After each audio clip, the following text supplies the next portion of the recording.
रामचंद्र भगवान की जय। हनुमान महाराज की जय। शांति ब्रह्म एकनाथ महाराज की जय। रेणुका माता की जय। वानरी त्रसिले वनपाल दुखे पळावे ते सकळ दधी मुखापासी केवळ आले विरल ती दुखी। धन्यवाद धन्यवाद धन्यवाद। असो सर्व लहान थोर की लहानच हा तर वरी बघायचं ना, खाली बघून तवर वही वाचायची, तवरच घे सांगूस तर. आणि त्यावेळेस असताना माझं राहिलं फाउंडेशन लहान थोरा बरोबर माता दोन्ही आम्ही तिथून पुढे जातच येते सवयीचा गुन्हा वाचते बरोबर. आणि त्यावेळेस असणार जाऊ दे आता पुढे गतेचा विषय असा आहे, पण ते पुंडल राहील ना आपल्याला पुंडलिका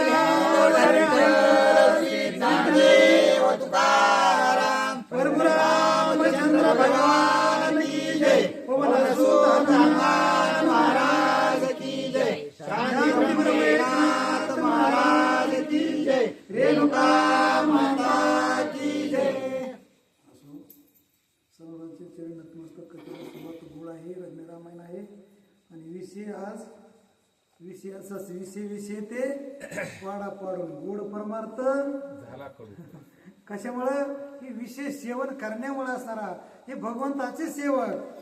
पण काही बी शेव लागले, काही खाऊ लागले, काय काय खातात आणि जेळस असताना त्यानं जे प्राशन करून आहे ते केलं आणि तेळस असताना दधीमुखानं थोडा प्रतिकार केला दधीमुखाच्या दुतायनं आणि तेळस जे वानेरवरकड होते त्याचा निरोप घेऊन असताना त्याचे जे काही सेवक होते दधीमुखाचे सुद्धा ती वानेरच होते. ते दधीमुखाकड गेले आणि गेल्यावर असताना काय घरानं करू लागले ते ऐका. आमचे वानरी समस्त मधुर नाते विसस्थित आमासी निवारिता तेथ दुःखाभिभूत आम्हा केले. त्यावेळेस असताना दधीमुख रामाकडे ह्याच्या पोहोचला नाही नाही ना. आणि त्यावेळेस असताना हे वानर काही असणारे त्याचे जे सेवक होते वन रक्षक त्याला असणारा संरक्षण देणारा पाणी देणारा मनाच्या वृक्षाला मळ्यामध्ये बागामध्ये पाणी देणार त्याने सांगितलं हे दधीमुख महाराज जेवढं आमचं वन होतं म्हणजे अशा वनासारखं वन होतं एक असणारं सुग्रीवाचं सुद्धा आणि ते वन असणारं या वानराने इस्कळीत केलंय. त्याला जे फुलं आलेत फळं आलेत ते असणारे सगळे त्याने सेवन केलेत आणि त्याच्यामुळे ते आम्हाला मार बी देऊ लागलेत आणि मार दिल्यामुळं आमची असणारी एक प्रकारची परिस्थिती बिकट झाली ती ऐका. लाता बुक्या सुबद्ध गाये त्या गायाचे भय काय शिया शाळता येता पाहे झेलेले जायत कोणी. त्यावेळेस असताना त्या वानर आणि लाता भुक्या अनेक असणार एवढा मार दिला मोठमोठ्या वृक्षाचे फाटे मोडून असणारा आम्हाला त्या वानराने कोणच्या जे असणारे हनुमंताचे अंगदाचे असणारे सेवक आहेत त्या वानराने आम्हाला मार दिला. आम्ही असणारा प्रतिकार केला पण आम्हाला मात्र ते आवरले नाहीत कारण ते जोरात होते जरा कारण ते त्यांचं काम करून आले होते त्याच्यामुळे ते काही कोणाला आज आवरत नव्हते. म्हणून हानी दिनेटे जाणू आपण गुदे आली घासून जळ तुझे मधुवन गुद करदन कोण सोय. त्यावेळेस असताना ते सर्व वानर त्या या दधीमुखाला म्हणू लागले तुमचं हे जे काही वन आहे ते असताना त्याने दोष केलाच पिऊन टाकलं खाऊन टाकलं पण आम्हाला मारही दिला. आम्हाला असणारा लाता त्याने किती बी घालो भुक्या त्याने किती मारो कोपरखिळी किती बी मारो पण ज्याला जिथं हाणायचं नाही तिथं असणारा त्याने मार दिलाय म्हणजे टिंब जागेवर मार दिलाय. म्हणून गाड गुड घ्याचा गात पुच्चरी गाली दुगात दधी मुखासी दुःख सांगत दुजती दाखविते निज गुजरे. त्यावेळेस असताना त्यानं जो मार दिलाय गुडघ्यानं जो मार दिलाय आणि इतकाही मार दिलाय ते कुणाला सुद्धा दाखवायसारखा नाहीये. इथं पहिली गोष्ट माझ्या बहिणीसारख्यात आईसारख्यात लेकीसारख्यात एक वेगळी सोडून बरं का असं. त्याच्यामुळे तुम्ही आज माता भगिनी म्हणले नाही तर त्याच्यामुळेच वाद आला. मला वाटलं सर असं आणि त्यावेळेस असं बोती जायची पुढची की बाबा. तू तंत आमचा गानात दुःख सांगितले समस्त यावरी जो कार्यात कर्तव्य विचारी. त्यावेळेस असणारा तू आमचा वानर नात आहेस. तू आमचा एक प्रकारचा थोडक्यामध्ये तात्पुरता कवयना पण आमचा मालक आहेस. म्हणून असणारा तुम्हाला जे करायचंय, कारण या वानरांनी हे मधुवन काही ठेवलं नाहीये. ते दैदिप्यमान होतं, अति सुंदर होतं. त्याच्यामध्ये जे नाही त्या वस्तू होत्या त्या सगळ्या असणारा नाहीसे वानरांनी केल्यात. आता जे सांगायचे ते तुम्हाला सांगितलंय. आता तुमचे पर्याय तुम्हाला काय करायचंय ते दैदिप्यमान करा तुम्ही. ऐकोनी वानराचे वचन दुधी मुख द्रोगायमान वानर सैन्य श्रासून आले पारतोन मधुवना. असं ज्या वेळेस असणाऱ्या त्या दधिमुखाला सांगितल्याबरोबर दधिमुखालाही राग आला, कारण तो मालक होता. आणि मालक म्हणजे एक प्रकारचा त्या मळ्याचा असणारा तो पदाधिकारी होता. आणि पद म्हणले मत कुणाला घेतो.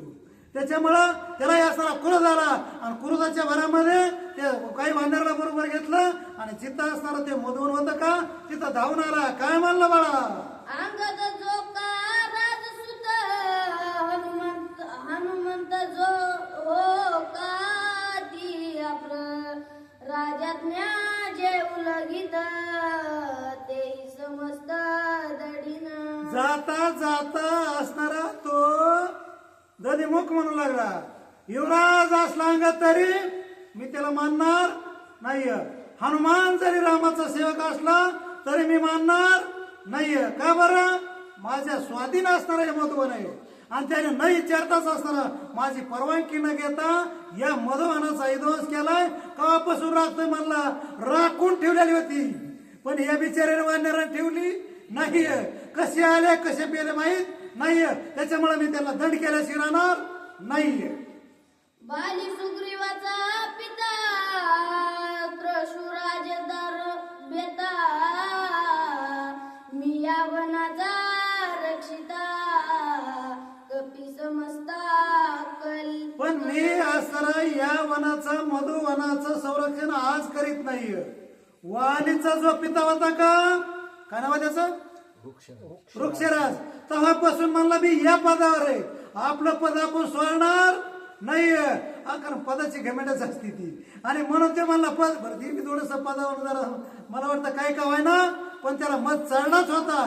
तो म्हणला वालीच्याही काळात मीच असणारा या पदावर होतो, सुग्रीवाच्या सुद्धा काळात मीच राहणार आहे. मी काही सोडणार नाहीये. म्हणून असणारा त्या ठिकाणी तो ताबडतोब मला हनुमान असो नाही तर अंगद असो मी यांना दंड केल्याशिवाय राहणार नाहीये. पुढं त्याही मजन पुसता राजज्ञाही न घेता केली मधुनसी उदत्तता त्या समजता दंडीन. आणि त्या हनुमंतानं किंवा अंगदानं राज आज्ञा घेतली नाही, म्हणजे सुग्रीवाची तरी आज्ञा घ्यायला पाहिजे होती. माझी तर नाहीच नाहीये. म्हणून असणारा आता मात्र हनुमंताला आणि असणारा अंगदाला मी आणि सगळ्याच वानराला असणारा दंड केल्याशिवाय राहणार नाही. त्यांना असणारा एक प्रकारचा त्रास देईल असं जाणीवपूर्वक उठून असणारा तो दधिमुख निघाला वानर घेऊ. ऐसी सांगोनी वनाक रसी क्रोध आला दधिमुखासी दंडिले माझ्या सेवकासी माहिती त्यासी दंडीन. त्या वेळेस असताना आता मात्र माझ्या निष्कारण वानराने या दधिमुखाला त्रास दिलाय, म्हणजे या अंगदाच्या वानराने त्रास दिलाय. त्याच्यामुळे दधिमुख म्हणू लागला मी अंगदाला त्रास देईल, सगळ्यालाच असणारा दंड करील आणि सगळ्याची असणारे विचारपूस चौकशी करील असं असणारा त्यावेळेस असताना त्या ठिकाणी हा दधिमुख बोलू लागला. चलत चलत जे म्हणाले येईल असताना ते बोलत होता. वानरानं असताना त्या ठिकाणी जे पाहिजे नाही ते फुलं फळं खाल्ले आणि असताना दधीमुखाला थोडी चढली.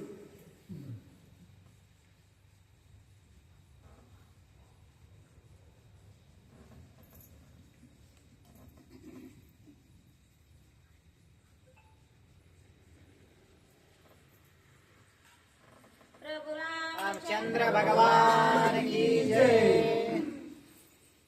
मध्य दधी मुखाविरा अति प्रचंड शाळा तरुवरा बहुता वानरांचा भार अति दुर्धर लोटला. मग चौकून असणारे वानराचे त्याचे जेवढे ताब्यात होते दधीमुखाचे वानर तेवढे वानर घेऊन तो ऐनमनामध्ये चलत होता. सगळ्याला असणारा एक प्रकारचा असणारा तो आज्ञा करीत होता. सगळे वानर आता आपण काय करायचं, जेवढे आलेत का त्यांना ताडण करायचंय म्हणून असणारा सगळेच लोटले, समोर आले. युद्धाचा प्रसंग निर्माण झाला.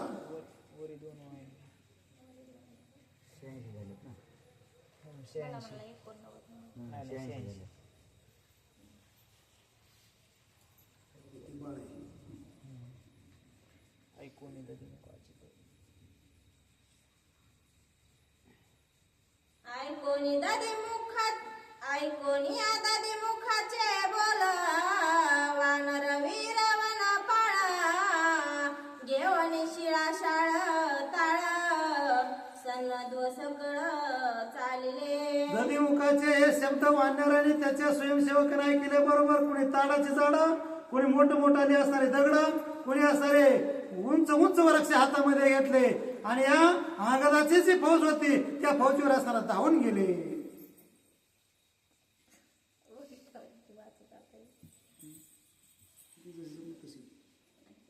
गांडी सुजला गांडू गुंड्या घ्यासी तो रागवनकारांचे मनसी घेऊन आले दधी मुखांसी वानरांसी त्रहाटिले.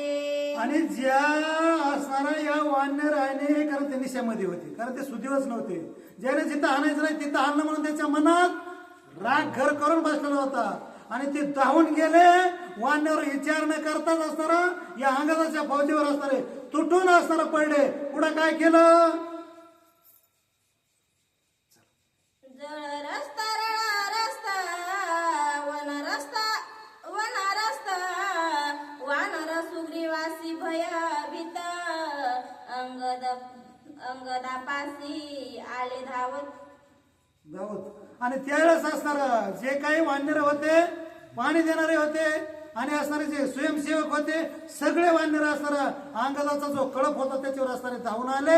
आल्याबरोबर असणारा प्रसंग युद्धाचा सुरू झाला.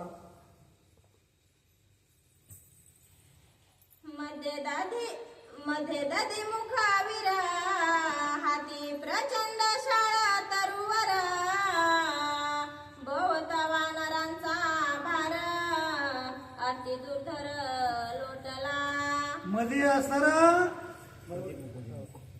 असणारा वानराचा भार होता, म्हणजे मध्ये चौकून वानर होते. दधीमुख ऐनमधात होता आणि त्यावेळेस असणारा तो फक्त हुंकारा देत होता. तो काय करत होता, आताच आता दावा, वानराला अडवा, त्यांच्याबरोबर लढाई करा, अशी असणारा एक प्रकारची तो आज्ञा देत होता. आणि चौकून वानर ताडाची झाडं, वृक्ष, वेरी, हातामध्ये पाषाण, दगड घेऊन धावत होते. जामवंतासी समान बळी दधीमुख जातूर बळी वृक्ष घेऊन कर तळी करी रणदळी वानरा. त्या वेळेस असताना जांभीवंता समान आतुर बळी होता. कोण, दधीमुख. आणि त्याच्यामुळे असणारा तो युद्ध करण्यास युद्धामध्ये प्रंगत होता. आणि समोर ज्यावेळेस आला त्यावेळेस आल्याबरोबर युद्धाची सुरुवात झाली. आणि सगळंच असणारा इकडे वीर त्यांचेच, इकडे वानर त्यांचेच, पण युद्धाला सुरुवात झाली. सुग्रीव आज्ञाती समर्थ मधुवन केले हाता हात दधीमुख धाळीला दंडार्थ कपी सांगत अंगदा.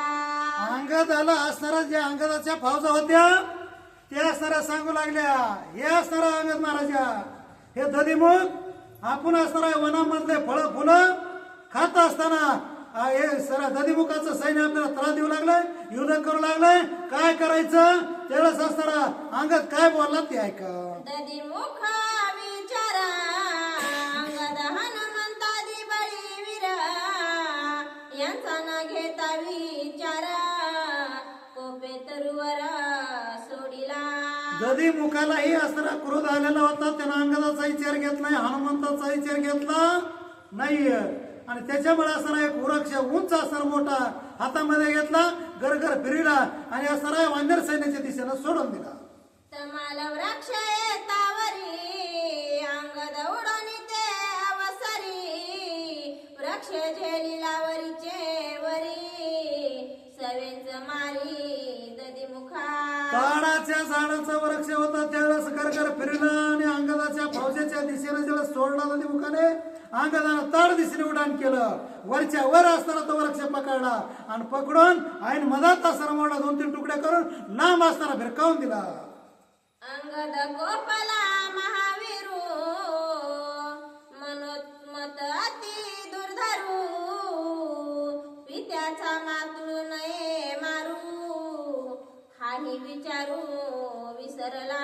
अंगदाला सुद्धा एवढा क्रोध आला, रागाच्या भरामध्ये असताना आपल्या वडिलाचा मामा आहे, याला असताना मारू नये असं शास्त्र पुराण सांगतंय. तरी पण अंगदाला त्यावेळेस भान राहिलं, रागाच्या भरात कुणाला भान राहत नाहीये म्हणून ददी मुख कपिव्रद्वता परम पूजाती श्रेष्ठता हे नाठवे अंगदाचे चित्ता क्रोधत्मतता मारिला. आणि त्यावेळेस असताना दधिमुख वयवर्त आहे. वयवर्त माणसाचा थोडक्यामध्ये दर्शन घ्यायला पाहिजे, पण यानं असताना तिकडूनच आलेल्या हाला चढविला, मार द्यायला सुरू केला. अंगदाला राग आला, एक 2 ठोक्यामध्ये आपला असणारा जो का वयवर्त होता तो असणारा धनक्यात दधिमुख खाली पडला. पडल्याबरोबर ददी मुखे हानिता तरुवरी अंगदे जेलीला वाम करी ददी मुख होनी साव्य करी धरणीवरी पाडिला. त्यावेळेस दधिमुखानं दुसरा वृक्ष असताना डाव्या हाताने उचलला, तो गरगर फिरला अंगदाच्या दिशेनं फेकला. फेकल्याबरोबर असताना अंगद सुद्धा असताना जशास तसं उत्तर देऊ लागला. हात पाया व्यवस्था विकळा भग्र मस्तक नेत्र विक्राळा आयुष्यद्र झाला बंबाळा मुख विकाळ विचविके. अंगदाने असणारा एक मुखी त्याच्या मस्तकावर टाकली दधिमुखाच्या. टाकल्याबरोबर असणारा त्याचे हात पाय इकळ झाले, कोमात असताना जाऊ लागला, मूर्छना येऊ लागली आणि कपाळ शेंद्राच्या देवासारखं झालं. आणि असताना त्यावेळेस काय म्हणतो दधिमुख ते ऐका.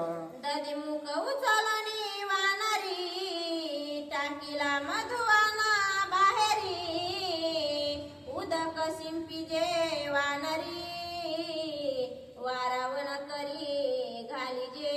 त्या वेळेस असताना त्या वानराने म्हणजे अंगदाच्या वानराने दणकत दिलंच. अंगदाने कपाळ त्याचं असताना थोडक्यामध्ये सडक केलं, फोडलं आणि फोडल्यामुळे ते मूर्छना अवस्थेत गेलं. आणि कोमात गेल्यावर त्याला काही सुध राहिली नाहीये. या वानराने असताना अंगदाच्या फौजेनं त्याला उचललं आणि जे वन होतं मधुवन त्याच्या बाहेर नेऊन असला टाकलं. म्हणले बाहेरची पिढा, ते बाहेरचं नव्हतंच त्यावेळेस असताना. म्हणून काय केलं पुढं ते ऐका. ददी मुख सावध झाला सांगे वन करा सकळा सुग्रीवापाशी सांगो चला आम्हासी केला अपमान. त्यावेळेस दधिमुख असताना सावध झाला. बाहेर टाकल्यावर त्याच्या अंगावर पाणी टाकलं, पाणी टाकल्यामुळे थोडं सावध झाला. आणि सावध झाल्यावर म्हणला ह्यांच्या पुढे आपला काही निभा लागत नाहीये, आपलं घरानं असताना सुग्रीवाला सांगू. म्हणून त्याचे जे काही सेवक होते ते फौजा वानराच्या घेतल्या आणि तो सुग्रीवाच्या दिशेनं असताना किष्किंधा नगराकडे निघाला. ऐसे सांगो निवन करांसी ददी मुख उडला आकाशी निमेषे आला सुग्रीवापासी वन करांसी समवेत. असं असताना त्या आपल्या स्वयंसेवकाला या दधिमुखानं सांगितलं. आकाशामध्ये उडान सर्व वानरांनी मिळून केलं. तिथं फक्त अंगदाचं सैन्य राहिलं हनुमानजीचं. आणि त्यावेळेस त्या सुग्रीवाच्या भेटीला दधिमुख आकाश मार्गी निघाला. श्रीराम स्वामी आणि सौमित्र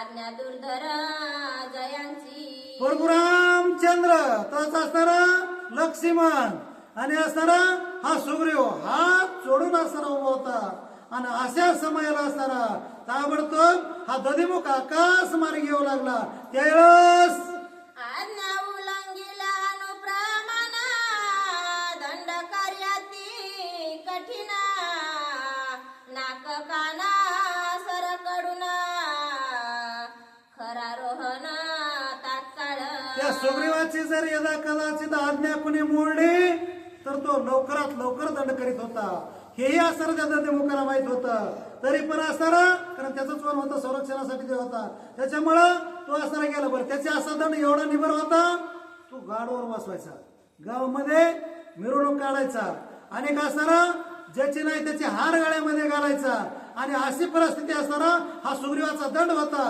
कारण तो अगोदरच बोलून दाखल होता त्याच्यामुळे ते वान्यर दधी मुख रडत उखला बुकसी दधी मुख रडत उकसा बुकसी आडवा पडला सुग्रीवापासी वानरे दिदले अपमानासी पार पार पत्यासी करीतया त्यावेळेस दधिमुख असणारा आंबरडा फोडून उकसा बोक्सी या सुग्रीवाच्या पुढे रडू लागला म्हणला वानराने मला एवढा त्रास दिलाय जे असणाऱ्या अंगदाचा अस्त्र सैन्य आले आणि त्यानं मधुवानाचा विध्वंस केला आणि माराही दिलाय त्याच्यामुळे ते आंबरडा फोडून पुढं सुग्रीवाच्या पुढे दधिमुख रडू लागला सुग्रीव बोलिला वचना तुझा दिदल्या बयादाना कोणे वानरे कैसा अपमान विषद करुणा माझा सांगे सुग्रीवाचा असणारा दंड त्याला माहिती होता त्याच्यामुळे ते उकसाबोक्षी रडून रडून सांगत होतं घरणा करीत होतं त्यावेळेस सुग्रीवाला सांगितलं हे दधिमुखा भिवू नकोस मी तुझ्या पाठीशी आहे आणि म्हणून असणारा त्या ठिकाणी सुग्रीवाला सांगितल्याबरोबर त्यानं असं रडायचं बंद केलं आणि आपलं घरानं सुरू केलं दधिमुखानं सुग्रीवाला रामाला आणि असणारा लक्ष्मणाला सांगू लागला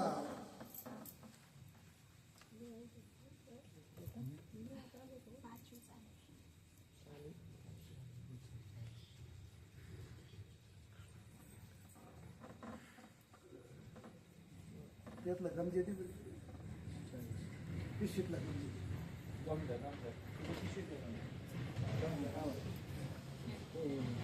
प्रभु रामचंद्र भगवान की जय दधिमुख दुःख सांगत अंगलाले हनुमंत मधुवनाते विध्वंसित मधुभक्षित राजपेय दधिमुख असणारा आपलं दुःख सांगू लागला मधुवनामध्ये जेवढे बी वानर असणार हनुमंताचे रांगदाचे आले तर त्यानं सर मधुवनाचा विध्वंस केलाच केला पण मारही दिला आपलं दुःख आणि घरानं असणारा सुग्रीवाला बोलू लागला वृक्ष राज तुझा पिता ते पासोनी वन रक्षिता वनावरी माझी सत्ता तुझही मागता मी न देई वृक्षराज असणारा तुमचा पिता सुग्रीवाला असणारा सांगू लागला आणि वाली सुद्धा तुमचा बंधू या सगळ्यांना असताना इथं राज्य केलं पण त्यानं जर या वनामधलं काही फळ मूळ एखाद्याला असणारा जे काय असणारा पिऊन आहे ते पाणी जरी मागितलं तरी मी नाही दिला असा उदार होता मला मी करण्यासारखा पण तरी असणारा मला मात्र मात्र या वानराने दिला तो काही मला सहन नाही झाला तुझे राजा न घेता आणि मजे न पुसता केले मधुवन विघाता मद्यपाने उन्मत्त तुझी आज्ञा न घेता आणि तुम्हाला न विचारता या वानराने हे सर्व असणारा वनाचा विध्वंस केला त्याच्यामुळे असणारा मला क्रोध अनावर झाला असं दधिमुख सुग्रीवाला घराला करू लागला स्वादो सुगंध राजपान वानरे करे करिता भक्षण राजांना करावया दंडन कोपे राहून मी गेलो आणि मी तुमचा सेवक असल्यामुळं वर्षानुवर्षे बऱ्याच 2-3 पिढ्यापासून मी त्या वनाचं संरक्षण दर असल्यामुळं या वानराने विध्वंस केला म्हणून मी त्याचं संरक्षणासाठी गेलो त्यावेळेस वानराने असा मार दिला मला सुग्रीव महाराजा मी करू काय ते पुढच्या वेळी अंगरे माझ उपमर्दोन वरे सांडले मूर्छापन्न पण कराघात जानो अपाने गुदे सुजवून सोडिले त्यावेळेस अंगद असणारा धावून आला अंगदाने असा मार मला दिला आणि त्याच्यामुळे असणारा कुणी गुडघ्यानं कुणी कोपरानं आणि एवढा मार दिला मला सरा, मला सांगता सुद्धा येत नाही. त्याच्यामुळं आता काय काय सांगून किती किती सांगू तरी पण वन कर वीरा संख्यात सगळोत तेले गुद शिकित निंदापमाने गे अति गाजित शरणागत तुझा आलो. मी तुम्हाला शरण आलो, माझा सगळ्या प्रकारचं मला माफ करा. आणि जे वन करायत का ते आपलं अंग असताना शेकून त्याला तुपाना घेतात तरी असताना मार काही कमी होत नाही. एवढा मार असताना त्या ठिकाणी तुमच्या अंगाच्या फौजेनं आम्हाला दिला आहे. तू स्वामी असताशी रे आम्ही गाजलो ऐशिया परे आमचा होणे कैवारे सोय उद्धरे राजाज्ञा. तुम्ही स्वामी असताना, तुम्ही मालक थोडक्यामध्ये असताना सुद्धा या वानराने असताना एवढा मार आम्हाला देवा. आणि तुम्ही असताना नुसतं गप बसावा, हे काय स्वतःच काय गोष्टी असा दधिमुख सुग्रीव राजाला बोलू लागला. राजाज्ञाचे राहे बिक आमचे निरसे निज दुःख ऐसे उद्धता लावी शिक दधिमुख विनवीत. दधिमुख म्हणू लागला राज आज्ञाचा असताना मोठेपणाही टिकला पाहिजे. आणि आम्हाला जो असताना मार दिलाय तो माराचा बदलाही घेतला पाहिजे. अशी काहीतरी शिक्षा त्या वानराने करा, कारण त्याने एवढाही मार दिलाय तो आम्हाला सहन नाही झाला. म्हणून ऐकून जरी मुखाचे वचन सुग्रीव आणि लक्ष्मण दोघे वीर विचक्षण कार्यकारण लक्षक. ज्यावेळेस दधिमुख असताना सुग्रीवाला घरानं करू लागला त्यावेळेस असताना लक्ष्मण लक्ष देऊन होता. आणि लक्ष्मणाने सुग्रीवानं विचार केला की वानर उगाच आले आणि दधिमुखाच्या वानराला मार दिला, वनाचा विध्वंस केला, हे काही खरं. क्षुदेत तृषेत परदेशे वानर पिढले उपवासे साधिले सीता शुद्धीशे वनभक्षासे तरी दिदले. या वेळेस असणारा स्वतः वानर इथून गेले ते सुदेनं भुकेनं असणारा पिढे चालले आहेत, ताण्याने याकूळ झालेले आहेत. पण ते होते समुद्राच्या किनाऱ्यावर, त्यांना खरड पाणी सुद्धा भेटलं नव्हतं. त्याच्यामुळं ते भुकेने याकूळ झालेत. येता असणारा मधुवन असणारा काही प्रश्न केला असेल, काही खाल्ला असेल, भुकेने याकूळ झालेत. म्हणून बरं देऊ द्या म्हणलं, हे काही वन लोकांचं नाही आपलंच आहे असा विचार आपसात सुग्रीवाने लक्ष्मण करू लागले. अंगद वीर विचारी वीर श्रेष्ठ राजपुत्र अतिवरिष्ठ जाणून सीता शुद्धीचे कष्ट मधुयथेष्ट पाजिले. या वेळेस असताना हा सुग्रीव म्हणू लागला अंगदवीर अतिश्रेष्ठ आहे, बुद्धिवान आहे. आणि सगळे वानर एक प्रकारचे त्रस्त झालेले असतील, भुकेलेले असतील. म्हणून येता येता त्या मधुवनातलं पाणी, मधुवनातला असणारा फुलं फळं असणारे सर्व काही त्याला खाण्यासाठी दिले असतील. हे काही अंगाचे, कारण तो युवराज आहे, एक प्रकारचा तो असणारा भविष्यातला राज आहे, त्यानं खाऊ घातला असेल. असं काय असणार त्याच्यामध्ये अवघड आहे असं सुग्रीवाला मनात वाटू लागलं. साधिली सीता शुद्धी इत्यर्थ केले वानरा अति सामर्थ्य मधुवनाशी विध्वंसित ऐसाने चितार्थ लक्ष्मणाने आणि असणारा या सुग्रीवाने निष्कर्ष काढला. ज्यार ते मधुवनातून खाऊन पिऊन असणारा दष्टपुष्ट होऊन आले, याचा अर्थ दुःखी नाही, ते उल्हासात येत. त्यानं निश्चित सीतेचा शोध लावलाय. आणि म्हणूनच असणारा उल्हासामध्ये एक प्रकारे या मधुवनाचा विध्वंस केलाय. ज्याचे कार्य न साधे झालं तो सदाचा हिन दिन मुखे होणे न निघे वचन काळे वदान तयाचे. ज्याचं कार्य साधत नाही, ज्या कामाला गेलाय त्याचं असणारं काम सफल होत नाही का, त्याचं असणारं तोंड सुकून जात आणि त्याच्याकडे टवटवी राहत नाहीये. आणि तो येता कसले नुकसान करीत नाहीये. एकतर तिकडच असणारे नुकसान झाले असती आणि दुसरी नुकसान नसलेला दंड कशाला करून घेईल, त्याच्यामुळे तो येऊन माफी मागल. पण असा काही प्रकार झाला नाहीये. तिकडून ते जोसात आलेत ना, त्यांची पार्टी कार्य न साधे जयासे मुख दाखविता लाज तयासे मुखी उतरे तयामसे सामर्थ्य त्यासे असे ना. ज्याच्या हातानं महात कार्य होत नाहीये, त्याचं तोंड असणारा काळ सहसा असताना निश्चित होत आहे. असं असताना त्या ठिकाणी सुग्रीव आणि असणारा हा लक्ष्मण दोघांनी असणारा तर्क निश्चित असणारा काढला. आणि काय म्हणले, सीता शुद्धी लादली करे मनोनी मधुवना माझा रे वानरे केले अपांपरे मरा मारे वन करा. निश्चित असणारे केली सीता सुधी असा असणारा त्यांचा निष्कर्ष निश्चित दोघांचा ठरला. कुणाचा, लक्ष्मणाचा आणि सुग्रीवाचा. इथवर बडबडच करीत होतो कोण, हे दधिमुख. ते असणारा घरानं करीतच होत. एका कानाने ऐकून घेत होते, नळी फुकिली सोनाने निघून तिकडं ते असताना सगळं वारं इकडून तिकडे जात होतं. ते त्याला वाटत होतं आपलं ऐकत आहेत, पण ते ऐकत होते कोणचं? त्यांचा तर्क कोणचा होता? तो सत्य होता. जांबवंत मंत्री जेते गरवीर अत्यानुत सीता शुद्धी केली हनुमंते मजरीची ते तर्क सुद्धा कधी कधी असताना खरा असतो, त्याला तर्क असल्यामुळे खोटा म्हणते. पण असताना जांबवंत महामंत्री म्हणजे एक प्रकारचा प्रधानासारखी पावर आहे त्याच्यामध्ये. त्याच्यानंतर अंगद बुद्धिमान आहे आणि बुद्धिमत्ता असा हनुमान आहे. त्या फौजेचं नेतृत्व त्याच्याकडे. दक्षिणेवरची ही मोहीम आहे आणि दक्षिणेत गेलेले हे सगळेच असताना उल्हासात आहेत, आनंदात आहेत. याचा अर्थ सीतेचा शोध निश्चित लागलाय. म्हणून हनुमंत सिद्धी नेले सकळ निश्चय दिली जनक बाळ तिने विजयी वानर सकळ बळे प्रभाळ हनुमंतानं असताना आज जे काम त्याच्यावर सीता शोधीचं टाकलं ते पूर्णतःच नेलं. असा असताना या लक्ष्मणाचा आणि सुग्रीवाचा निश्चय पक्का झाला. आता मात्र आपल्याला चिंता नाहीये, नको खेद कर. हनुमंता वाचून आणि कान साधे सीताची रत्न सीता शुद्धी साधवणी पूर्ण मधुवान बक्षिले. हनुमंत वाचो दुसऱ्याचं काम येरे गबाळ्याचे कामच नाहीये. ते नक्की हनुमंतानं सीतेचा शोध लावला. असा असताना लक्ष्मणानं आपलं लक्ष देऊन तर्क काढला सुग्रीवाच्या समोर. सीता शुद्धी झाली पूर्ण सुग्रीव आणि लक्ष्मण निश्चय करवणे आपण कृत कल्याण पावले. सीतेचा निश्चित शोध लागला. आता मात्र वानर करत कल्याण झाले. आपलं हे असणारं जे एक प्रकारचं आपल्याला दुःख होतं ते दुःख जाईल आणि सीतेचा शोध लागल्यामुळं आपल्या समोर सुख असेल तसं उभा राहील. सुग्रीव म्हणे दधी मुखासे तू तव परम मूर्ख होसे न पुसता हनुमंतासे त्वाका त्यासे युद्ध केले. या वेळेस असताना सुग्रीव म्हणू लागला दधी मुखा तू का महामूर्ख आहेस का? शिव म्हणलं सांगायला मी इथं घराला आलो, एक तर तिथं मार एवढा मोठा दिला आणि मलाच महामूर्ख म्हणता. अरे त्या अंगद आपला महान भक्त आहे. पण अंगद कसा भक्त सांग का? काकडा आरतीमध्ये चौयोगीचा भक्त नामा उभा कीर्तनी आणि पाठीमागे डोळे झाकून उभी ती असणारी जणी.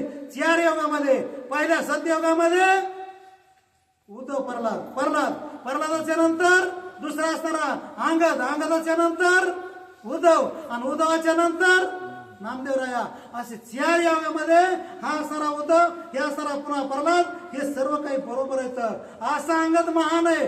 तो वंश परंपरेनं पुन्हा जन्मून पुन्हा भक्त आहे. तो कुठं पेत असतं का?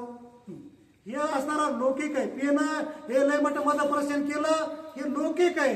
म्हणजे लोकांना जसं भावतं का दिसतं तसं नसतं आणि म्हणून जग मायासारखं आंधळ सुद्धा बसतं. चला मद्यपानी नव्या हनुमंत आणि तो तुझा परमात्म त्यासी न पुसता व्रतांत युद्ध कंदनार्थ का केले. यावेळेस असणारा सुग्रीवानं सांगितलं दधिमुख हनुमंत कुठं मध्ये पाणी हनुमंतानं कवा घेतली असं वाटलं तुला?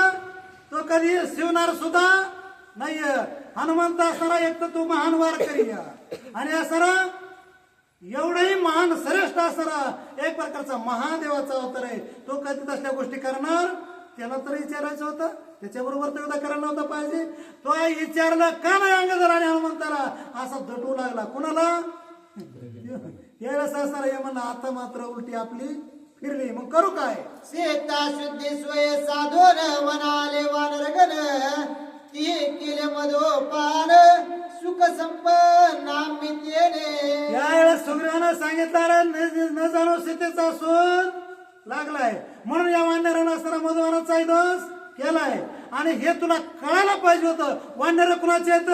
आपलेच. हनुमान कुणाचा आहे? आपलाय. अंगद कुणाचा? अरे युवराज आपलाय. तरी तू त्याच्याबरोबर युद्ध केलं. वाटा महानच गड म्हणले तो. तुला अक्कल? तुझं जो दिलेला अपमान तो क्षमा करावा मज लागून अंगदासी तू भेटून समाधान साधावे. तुझा जो अपमान केलाय, अपमान कोणी कुणाचं सांगत नाही दादा. तुम्हाला माहित नाही, तुमचं तुम्हाला माहिती, आपल्याला काय माहित कुणाचं नाही. बरं झालं माहित नाही म्हणूनच. पण यायच्या टायमाला जे उरकल नाही का तिथंच लागली बायको भांडायला. रोज मी उठतं की म्हणे रोज मी उठतं कसं इकडं जायचं आणि तिकडं जायचं चारदारला गेलो ना इकडं जायचं नाही म्हणलं खायचं म्हणे पळ इथून तिथून जे पळतो इथं इथं आलो तुकडं मोडण्यासाठी बरं हे कसं आहे लोकांना सांगितलेलं बरं हे चालू या त्याच्यामुळे नाही जरा लय वाढीत नाही नाहीतर जाऊ द्या आणि असं त्यावेळेस असणारा असं कारण जे असणारा करायचं नाही ते केलं का असे हाल असणारे त्याच्यामुळे अपमान कोणी सांगत नाही मला काय सांगायचंय अपमान असणारा ते म्हणलं अपमान बी झाला का नाही झाला आता चोळमुळीचे गाजर खातो मीच गप बसतो म्हणले क्षमा मागतो कोणाची अंगदाची असं असताना त्या ठिकाणी हा सुग्रीव बोलू लागला सीता शुद्धी स्वय साधून वनाले वानरगण तिने तरी मुख हरिके जोन केले नमान सुग्रीवा ताबडतोब असणारा सीतेचा शोध लागला दधिमुखाला सुद्धा आनंद त्याचा संशय गेला थोडक्यामध्ये आणि संशय गेला त्यानं असणारा सुग्रीवाला नमस्कार केला अंगदाची माफी मागण्यासाठी दलिमक वानर येऊन कदासे गाले लोटांगण माझा अपराध संपूर्ण क्षमापण करावा त्यावेळेस दधिमुख असणारा समोर अंगदाच्या आला आणि म्हणला क्षमा करा माझ्या कोण असणारा काही कळत न कळत चुकला असल हुकला असल पण असणारा तुम्ही संत माय अंगर मने उन्मानता तेव्हा केले अपमानता ते मज नाटवे गाता क्षमा तत्वता करावे अंगात सुद्धा असता म्हणू लागला आम्ही असणारा मधुवनाचा असणारा दोष केल्यामुळं त्या गोष्टी मला काही माहीत नाही तर कळत न कळत माझ्याकडून जरी काही झालं असलं तर मी रामाचा दूत आहे मला सुद्धा तुम्ही क्षमा करा असं असताना ते दोघे एकमेकाची मागू लागले आणि माफी मागितल्यावर मनातला क्रोध राग जातो आणि असं अंतकरणामध्ये बोध होतो म्हणून माफी मागायची असते येर येरा अभिवंदन येर येरा आलिंगन गदे दधिमुखाच जाण समाधान स्वानंद ताबडतोब असताना अंगदानं हात पसरले दधिमुखानं आलिंगन दिलं कारण आजा होता तो आलिंगन दिल्याबरोबर त्यावेळेस असणारा वाटत चरणी नमस्कार केला हा आशीर्वाद असणारा दधिमुखानं अंगदाला दिला तुम्ही आले ती सीता शुद्धीसे परम सुख सुग्रीवासे शीघ्र बोलाविले तुम्हाचे श्रीरामासे भेटावया तुम्ही सीतेचा शोध लावून परत आला हे सुग्रीवाला कळून चुकलं आणि त्याच्यासाठी राम तुम्हाला बोलावितो आणि असताना सुग्रीव तिकडं वाट पाहतो आता लवकर जा चांगल्या कामाला उशीर करू नका असं दधिमुखानं अंगदाला सुचविलं श्रीराम प्रेम वानरांत जरी झाले मदोन्मत्त तरी राम नाम स्मरत विवळेत मद भरे त्यावेळेस असताना रामाचं त्यांच्या हृदयामध्ये प्रेम होतं राम त्यांच्या तैसा हृदयामध्ये मी राम हृदयात होता म्हणून त्यानं काही खाल्लं काही पेले कारण ते पाला खाणारे वानर रानात राहणारे वानर आदिवासी असणारे ते वंचर आणि म्हणून त्यानं कारण उदरनिर्वाह वागवायची म्हणल्यावर काही त्यांना खाल्ल्याशिवाय पर्याय नव्हता आणि तरी जरी तुम्ही असा दोष केला असला तरी तुम्हाला रामाला लवकर बोलविलंय आणि राम तुमची वाट पाहतोय असा निरोप दधिमुखानं दिला एक मध्याचे उन्वते राम नामे हाका देते एक ते राम नामे डुलते एक मरते राम नाम काही ना मध्ये प्राशन केला मध्ये मध्ये म्हणजे असणारा त्याला मावळाचा मध आहे का त्याला सुद्धा म्हणलं जातं माऊलीच्या अभिषेकाला असणारा साखरवाडीमध्ये मावळाचा मध चालतो आणि त्या मावळाच्या मधाला एक प्रकारे असणारा त्याला मध्ये प्राशन असं म्हणता येत परंतु वृक्षाचाच असतो झाडाचाच असतो फुलाचाच असतो मधाचा एक प्रकारे फळाचाच असतो सुगंध असतो तो आणि असा काय असणार त्याच्यामध्ये खजुरीचा असू शकतो म्हणजे खरकाचा त्याच्यामध्ये ताडाचं झाड त्याचा असू शकतो नारळाचा असू शकतो म्हणजे एवढाच मध आहे एवढंच मला आपल्याला आठवतो दिसतं तसं नसतं म्हणून असताना त्या ठिकाणी वानर सुद्धा कधी कधी थोडे थोडे फसले असतील पण असताना त्यांच्या हृदयामध्ये राम होता नामस्मरण मुखात होतं त्यांच्यामुळे त्याचा दोष त्याला लागत नव्हता एक मध मोहे अडकळते एक राम नामे लडबडीते एक अडकळोने राम नाम स्मरते एक उपरमते हरिनाम एकाला असणारी उपरमती झाली म्हणजे समाधी लागल्यासारखी अवस्था झाली एक असणारा ते मध्यप्राशन करून काही पायात पाय पाटायला लागले आका 32 फुटाचा रोड सुद्धा वानरला पुराणा कमी पडू लागला बुधवारी तर विचारच करू नका असे काही वानर त्याला असणारे बरेच बेजार झाले म्हणून एक मन मोहे नाचते एक उन्मादे गीत गाते गाता नाचता राम स्मरते विटाविते राम नामे एक असर उन्माद हो जे असर बोलणं आहे ते बोलत होते, जे खाऊन आहे ते खात होते आणि असणारी त्यांची बोलता बोलता लिंक सुद्धा माझ्यासारखी तुटत होती. पण असणार एक गाय नाचे उड्या आपोआपल्या छंदामध्ये गात होते, उड्या मारित होते, नाचत होते, कीर्तन करीत होते, पण रामाचंच करीत होते. वानर कोरी मधून मत्तन मान राम कार्य उद्यत वंदावया श्री रघुनाथ शीघ्रवत निघाला. वानर असणारा सर्वच असणारा डुलू लागलेत, समाधी अवस्थेत गेलेत, म्हणजे कोमात गेलेत.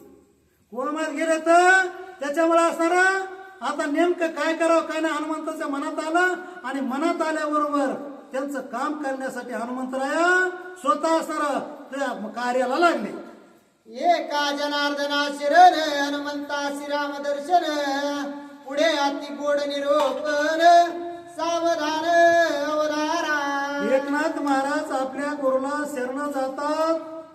या सर्व मधुवनाचा विध्वंस कसा केला, मधुप्राशन असताना कसं केलं आणि त्यावेळेस असणारा मधुवनाचा विशेष म्हणजे खजुरीचाही रस घ्यायचा, नारळाचंही असणारं पाणी घ्यायचं आणि त्यावेळेस असताना ताडाच्या झाडाचं त्याचाही असणारा रस घ्यायचा.